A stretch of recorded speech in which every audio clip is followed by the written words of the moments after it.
बुलढाणा जिल्ह्यात गेल्या 2 महिन्यापासून मुसळधार पाऊस पडत आहे आणि त्या पावसामुळे शेती पिकाचं मोठ्या प्रमाणात नुकसान झालेलं आहे। सिंदखेडराजा असेल, देऊळगाव राजा, चिखली आणि बुलढाणा या 5 तालुक्यामध्ये मोठ्या प्रमाणात पाऊस झाला असल्यामुळे शेतातील पिकांचं मोठ्या प्रमाणात नुकसान झालेलं आहे आणि यामध्ये 55,000 हेक्टर जिल्ह्यातील हे शेतीचं नुकसान झालेलं आहे। त्यामध्ये कापूस, मूग आणि मका आणि हरभरा किंवा आणखी इतर पिके जे असतात ते खरीपाचे सगळे नष्ट झालेले आहेत। आपण पाहू शकतो एका शेतामध्ये आलेलो आहे सिंदखेडराजा तालुक्यातील एक पळसखेड चक्का। आता isakal.com आहे देशातील नंबर 1 ची मराठी न्यूज वेबसाईट। प्रत्येक अपडेटसाठी isakal.com ला नक्की भेट द्या। या गावातील हे शेतकरी आहेत, त्या शेतामध्ये पाहिलं तर 7 पूर्ण पाणी तलावाचं स्वरूप आलेलं आहे। सगळी कापसाचं पीक हे आहे ते पाण्यामध्ये पूर्ण बुडालेलं आहे।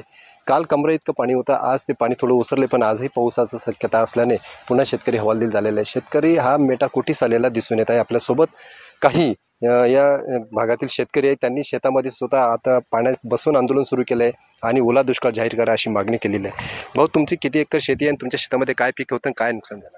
माझी टोटल 12 एकर शेती आहे। सर्व शेतीमध्ये कपाशीची लागवड केलेली आहे। माझी 12 एकर कपाशी पूर्ण पाण्याखाली गेलेली।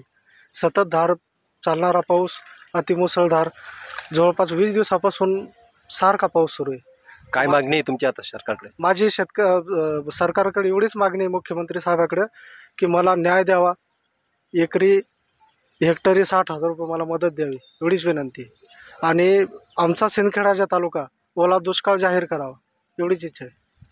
हे आपल्यासोबत शेतकरी होते, आपल्यासोबत आणखी इतर शेतकरी आपण त्यांना विचारू नेमकं की भाऊ, या भागामध्ये, या परिसरामध्ये, सिंदखेड तालुक्या परिसरामध्ये खूप मोठ्या प्रमाणात पाऊस झाला आहे, शेतामध्ये पूर्ण मोठ्या प्रमाणात नुकसान झालेलं आहे, तलावाचे स्वरूप शेताला आलेलं आहे। कसं बघता, याच्याकडे काय मागणी राहील मुख्यमंत्री साहेबाला आमची हात जोडून विनंती आहे की साहेब, आमच्या ह्या सिंदखेडराजा, देऊळगाव राजा, चिखली अशा अनेक जिल्ह्यामधील तालुक्यामध्ये अतिवृष्टी, मुसळधार पाऊस या ठिकाणी सातत्याने 2 महिन्यापासून या ठिकाणी पडत आहे।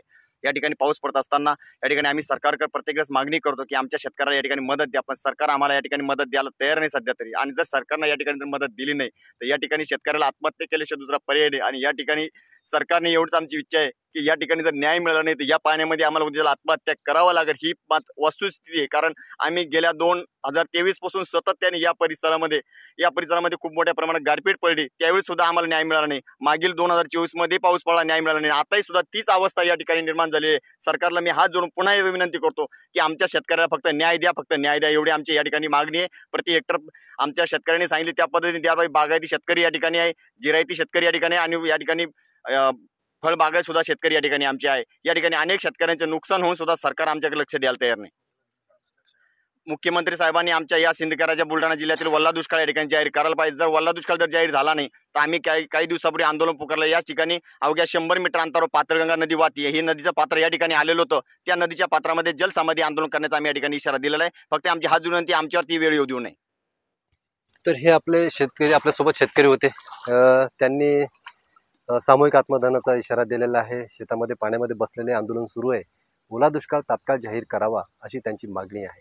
कॅमेरामॅन सुनील बरेसह मी संजय जाधव, साम टीव्ही, पळसखेड चक्का, सिंदखेडराजा, बुलढाणा।